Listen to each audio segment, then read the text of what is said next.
You're listening to the Dynamic Thinking Project podcast. This is episode 11, and today's topic is the comfort zone, or the gray zone. Hey everyone, Adam Musallihi.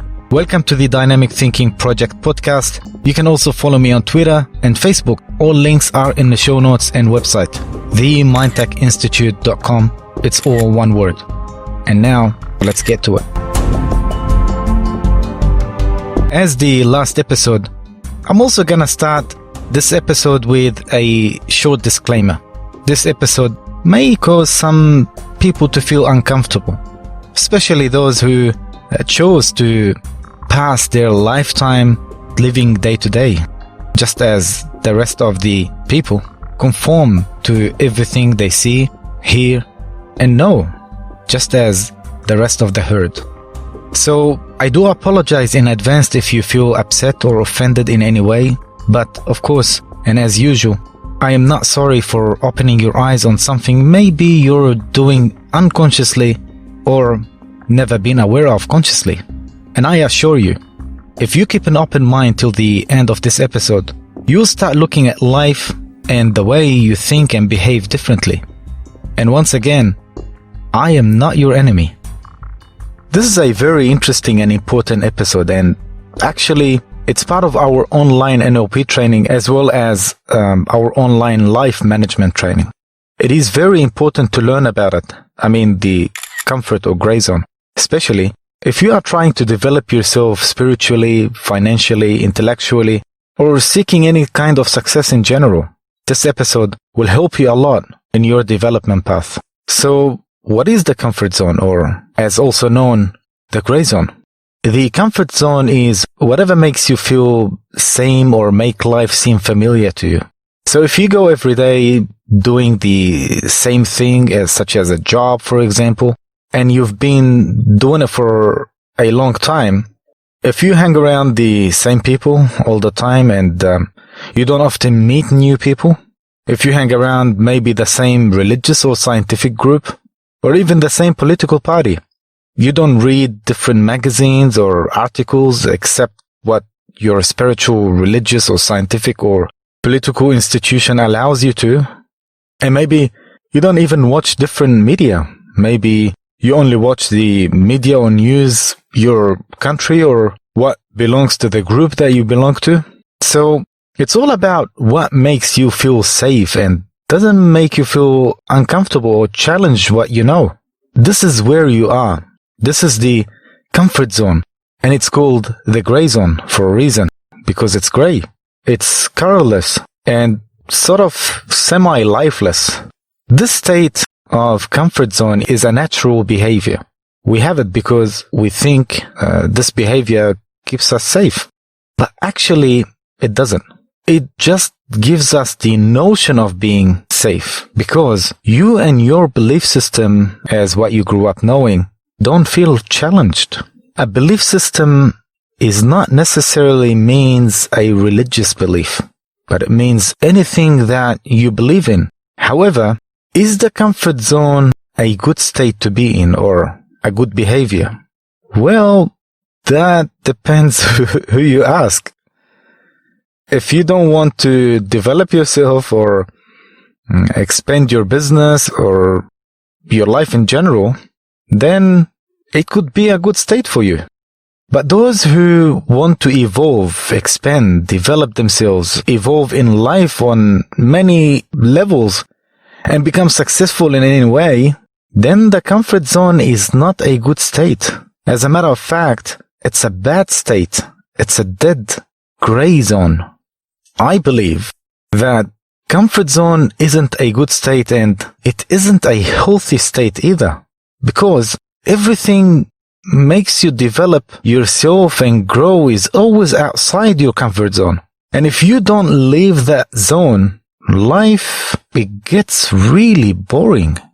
So let's see how we can break ourselves out of this prison of our comfort and branch out and expand ourselves and boundaries to get out of the comfort zone and to develop ourselves and become who we really want to be.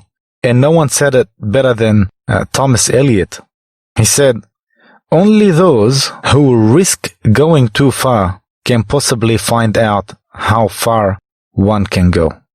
But before we go on to see how far we can go, you need to know that the comfort zone is usually linked to or associated with other behaviors or other limiting beliefs, which some people do have, such as self-confidence. Some people, they stay in their comfort zone because they feel that lack in their self-confidence. They do it because they often think what other people are going to think of them when they do something or when they say something. So they always stay quiet. They always stay with their people, their clan, their group. They always talk to the same people they talk to. They don't say something that people are not used to them say. Or they dress always in the same style. That's sadly because most of the things we do in our lives are usually dictated by thinking what other people think of us. And that's sad. Imagine that one day you wanted to do something new. Could be a new hairstyle or even talk about a new experience that you had, but you couldn't do it because you were thinking of what other people may think of you. And especially if one day you went to meet new people who are outside your comfort zone. But of course, you couldn't do it because you don't want to be challenged or what you know to be challenged by anyway, so you couldn't. Here's an example.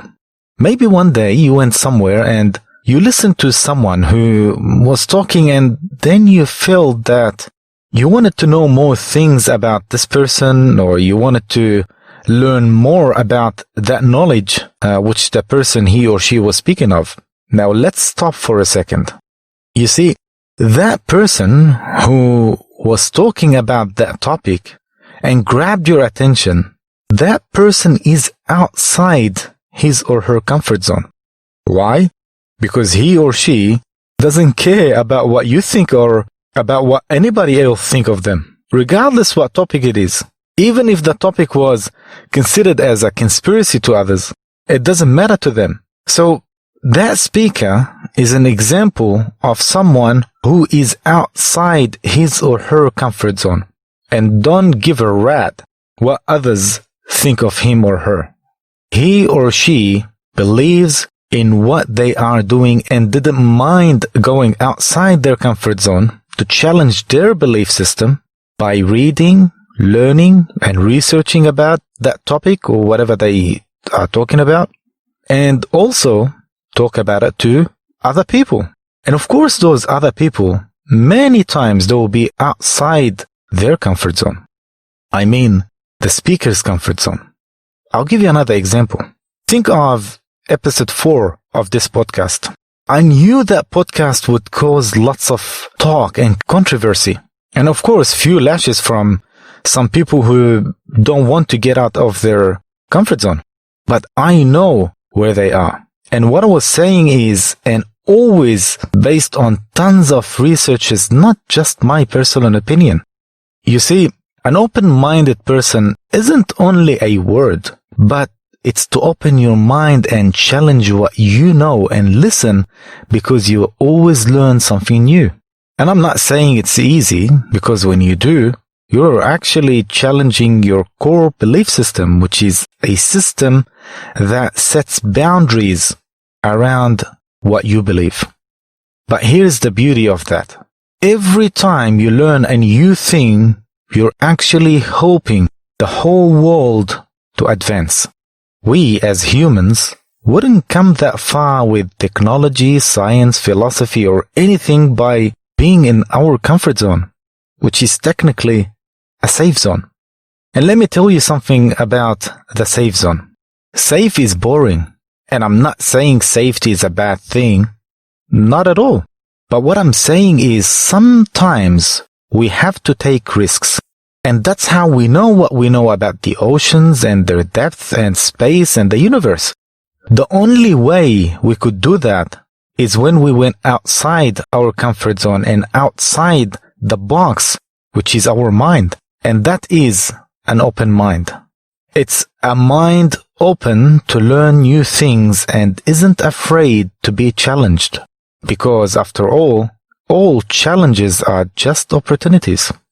However, there are consequences in leaving your comfort zone, and the biggest one of them is feeling uncomfortable.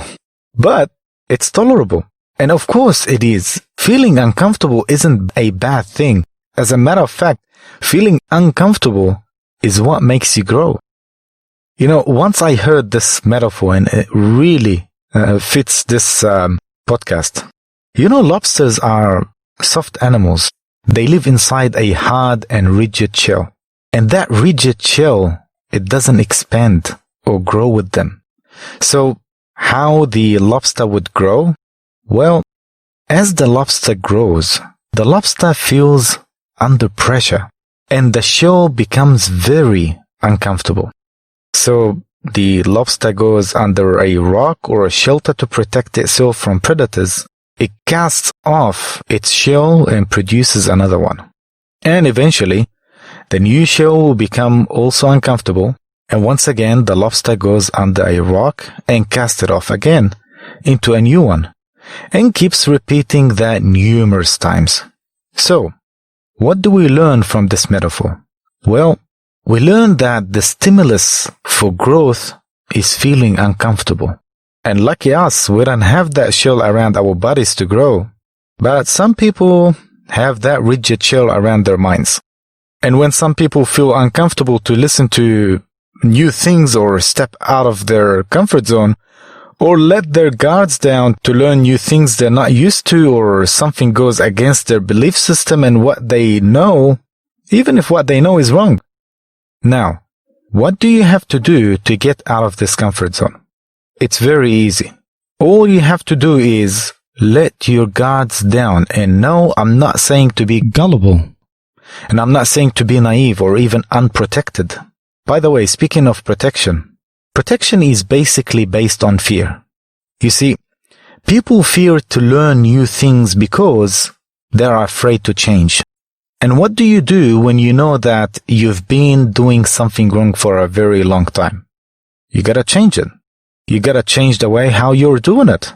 And the fear of change is what stops people to learn. As you see that both lead to each other. The fear to learn and the fear to change after learning. Now, the type of fear that I'm talking about is not the instinct fear as don't touch the fire because it will burn you. No, the fear I'm talking about is the fear of change and growth. Actually, in psychology, there is a phobia called achievemophobia, which is the fear of success. So, yes, some people have it and they're not aware of it. They're not aware of having it. That's a whole different topic which needs a whole episode to cover it, and soon we'll do. But for now, here's a simple thing you can do. Let's say there is something new you want to try. If you feel any type of fear, notice the type of fear that is holding you back from doing it by simply just asking yourself, what is really holding me back from doing it? And be honest with yourself. For example, you ask yourself, why I'm not doing it, whatever it is. Why I'm not reading that book. Why I'm not listening to this lecture. Why I'm not taking this course or something you felt interested to do.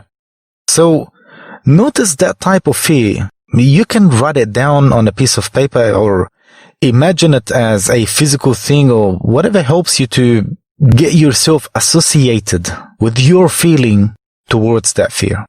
And then stop, step back and look at it again and ask yourself, how much is it going to hurt me if I try to do it or if I try it?